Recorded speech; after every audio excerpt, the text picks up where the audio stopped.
स्वागत है आपका आपके अपने चैनल देसी धमाका में सीरियल उड़ने की आशा में। अब यहाँ पर रोशनी तो बहुत ज़्यादा खुश है कि फाइनली उसके चाचा आने वाले हैं। पर लेकिन उसके मन में कहीं ना कहीं ये भी डर है कि अगर ये राज खुल गया तो उसका क्या हाल होने वाला है। पर लेकिन उसका ये डर अब हकीकत में बदलने वाला है, क्योंकि अब यहाँ पर सचिन और साइली समझ चुके हैं कि दाल में कुछ तो काला है। यहाँ पर जैसे ही सुल्तान रोशनी का चाचा बनकर आता है, तो पहली नज़र में सचिन और शैली समझ चुके हैं कि ये रोशनी का चाचा है ही नहीं। अब यहाँ पर कुछ देर सवाल जवाब करने के बाद सभी घरवाले मान चुके हैं कि ये रोशनी के अमीर चाचा हैं जो दुबई से आए हैं।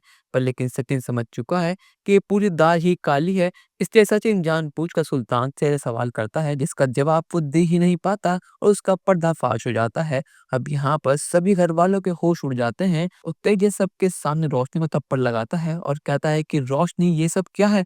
आखिर तुम चाहती क्या हो? तुम्हारा नाम रोशनी है, तुम्हारा नाम कल्याणी है, ये बात आज तक मुझे क्यों नहीं बताती? और तुम्हारा एक बेटा भी है, तुम्हें शादी हो रखी है, इतनी बड़ी बात तुमने छुपाई रखी। आखिर तुम्हें पता भी तुमने कितनी बड़ी गलती कर दी रोशनी। अगर ये सब बात तुम मुझसे पहले कहती तो मैं तुम्हें माफ कर देता। पर लेकिन रोशनी, अब माफ करने की तुम उम्मीद भूल जाओ और तुम इस घर में मेरे साथ एक पल भी नहीं रहोगी। कुछ दिनों बाद मैं तुम्हें डिवोर्स पेपर भेज दूंगा और उन पे साइन कर देना। आज के बाद हम दोनों पति पत्नी नहीं हैं। आज के बाद तुम मेरे सामने गई तो मैं तुम्हें छोड़ूंगा नहीं। अब यहाँ पर रोशनी अपनी गलतियों की माफी मांगती है, अपनी सारी बातें बताती है और तेजस के पैरों में गिर जाती है। पर लेकिन कोई भी घर वाला अब रोशनी की सुनने को तैयार ही नहीं है।